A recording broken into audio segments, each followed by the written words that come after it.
DS1 training video.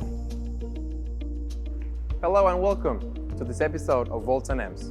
Today we are at SEMA Garage performing two tests with our DS1 starter and alternator test, both being performed on a 2020 Continental Lincoln car. Let's get to it. How to perform a starter test.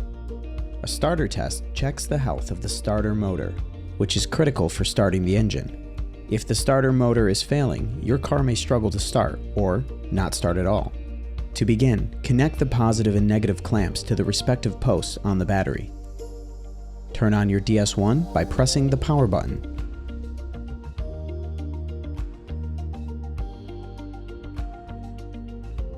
The main menu will have three icons: Diagnostic, History, and Settings.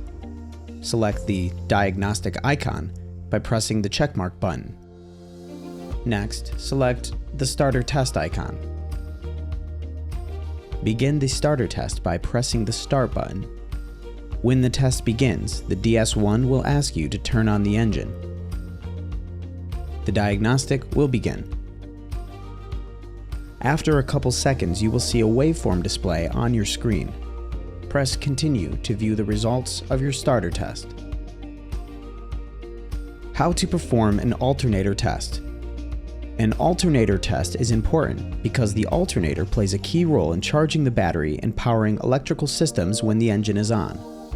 To begin, connect the positive and negative clamps to the respective posts on the battery.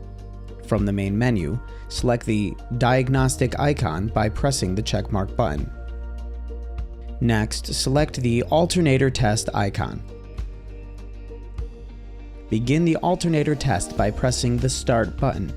The sampling diagnostic process will display on the screen. When the test begins, the DS1 will ask you to turn on the engine. The DS1 will then ask you to begin accelerating with the gas pedal, holding while the test continues. The DS1 will continue the sampling diagnostic process. We turn off loads and continue the test, observing how the alternator responds to varying electrical demands being stimulated by real-world usage. The DS1 will ask you to turn off the engine.